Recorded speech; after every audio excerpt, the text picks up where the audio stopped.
Mesdames, Messieurs, bonsoir et bienvenue au flash de 18h sur la télévision du Burkina. Carnet d'adresse très chargé du président du Faso ce jeudi 23 mars.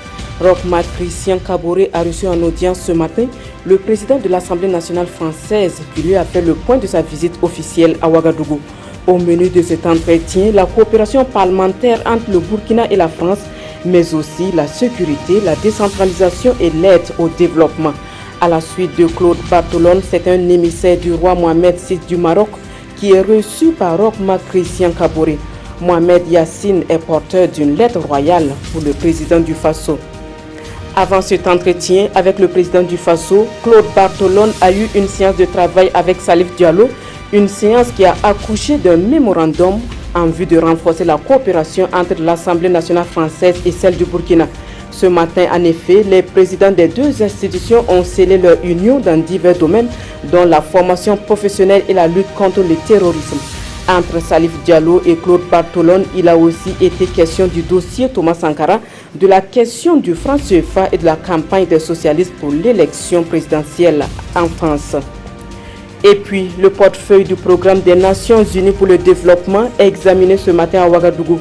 Les chargés des programmes et projets du PNUD et les responsables de la Direction générale de l'économie et de la planification dressent donc le bilan de la première revue du portefeuille du PNUD au Burkina pour la période de 2011 à 2017.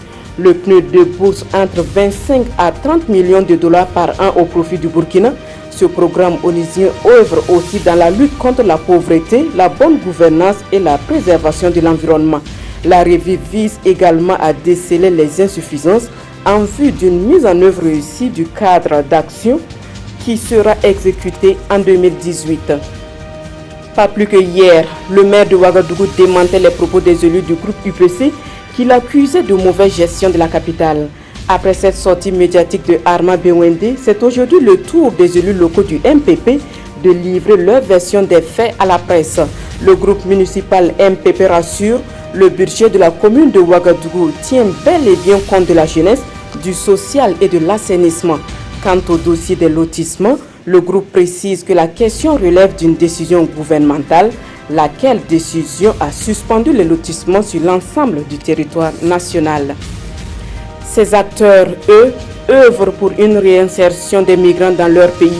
Depuis ce matin, ils sont en atelier à Ouagadougou en vue de se familiariser avec le concept et les mécanismes de la migration. Le but étant de trouver la parade pour répondre au mieux aux difficultés que rencontrent les centaines de personnes obligées de vivre loin de leur milieu d'origine. Cette rencontre est organisée par le ministère en charge de l'action sociale et de la solidarité nationale avec l'appui de l'Organisation internationale pour les migrations. Hors de chez nous, Marine Le Pen est en visite au Tchad. La présidente de l'extrême droite française est allée discuter avec le président Idriss Déby Itno du fondamentalisme islamique et de la situation sécuritaire en Libye. Marine Le Pen s'est aussi attardée sur les poursuites de la coopération entre la France et le Tchad dans la lutte contre le militantisme islamique. Cette visite de Marine Le Pen est très critiquée pour les partis d'opposition tchadiennes, pour qui Idriss Déby Itno gagnerait à s'occuper des cas urgents qui entravent le développement du Tchad.